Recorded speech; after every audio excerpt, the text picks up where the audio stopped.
17 বছর যে আওয়ামী লীগ সরকার ছিল, ওনাদের মাধ্যমে আমরা কোনো সুবিধা পাইনি, আমরা ভালোভাবে ব্যবসা করতে পারিনি। আমরা ট্রেড লাইসেন্স সহ বিভিন্ন লাইসেন্স এবং বিভিন্ন সমস্যায় আমরা করেছি, তা এই সরকার থেকে আমরা ভালোভাবে কোনো সমাধান পাইনি।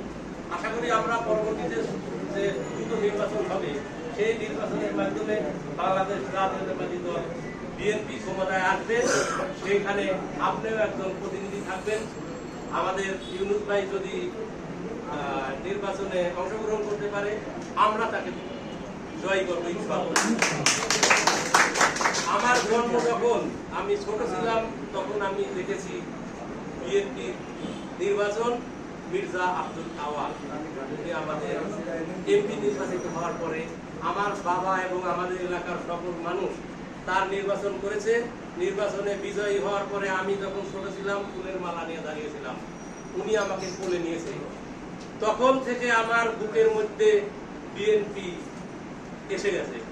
বিএনপি ছাড়া আমি অন্য কোনো কিছু ভাবতে পারি না। আমাদের বেড়া সাথিয়ায় উনি যাওয়ার পরে আমরা ভালো কোনো বিএনপি নেতা পাইনি। আমরা পেয়েছি মতিউর রহমান নিজামী, মঞ্জুর কাদের, এরপরে তো আপনি দেখেছেন তথ্যমন্ত্রী ছিল আবু সাইদ এবং স্বরাষ্ট্রমন্ত্রী। ওনাদের মাধ্যমে আমরা নির্যাতিত। আমরা এলাকায় কোনো কথা বলতে পারিনি, আমরা স্বাধীনভাবে চলাফেরা করতে পারিনি। আমরা এই স্বাধীনতা চাই, আমাদের এলাকায় স্বাধীনভাবে কাজ করতে চাই, আমাদের জনগণ স্বাধীনতা চায় এবং বিএনপিকে ক্ষমতা চায়।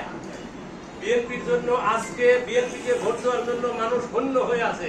আমরা চাই দ্রুত নির্বাচন হোক, সেই নির্বাচনের মাধ্যমে বিএনপি যাকে দেবে, আমার ভাই বলে আমি চাই, আমার ভাইকেই চাই।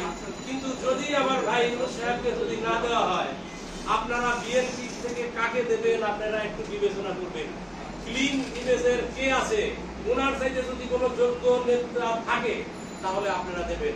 আপনি যদিও একজন বিএনপির কর্মী এবং বিএনপির বড় নেতা, আমি জানি আপনার 5% হলেও আপনার যোগ্যতা আছে। সুতরাং আপনি সাপোর্ট করবেন। আমার ব্যবসায়ী হিসাবে আমি যে ব্যবসা করি, বেতিল, এনাদপুর, সোহাগপুর, সাদাতপুর, আপনার এলাকার মধ্যে আমার অনেক ব্যবসায়ী আছে। আমি তাদের সাথে ব্যক্তিগতভাবে ব্যবসা করি এবং তাদের সাথে আমার ভালো পরিচয় আছে। আমি আপনাকে ওদের মাধ্যমে আপনাকে সাপোর্ট করব এবং আপনাকে তারা যেন ভোট দিয়ে বিজয়ী করে সেই কাজ আমি করব। তো অনেক কথা আছে। আপনি আজকে নির্বাচনের আগে এসেছেন, নির্বাচনের পরে এসে আমরা আপনাকে ফুলের মালা দেব। সাথে যদি ইউনুস ভাই থাকে তখন আমরা আরো বেশি খুশি হব। তো আপনাকে আমরা চাই নির্বাচনের পরে বিজয়ী হয়ে আপনি আমাদের মাঝে, আমাদের অ্যাসোসিয়েশনে এবং ইউনুস ভাইয়ের অফিসে আমাদের এলাকায় আসবেন, সেটাই আমরা চাই। সেই আশাবাদ ব্যক্ত করে আমি আমার ছোট্ট কথা শেষ করছি। আসসালামু আলাইকুম।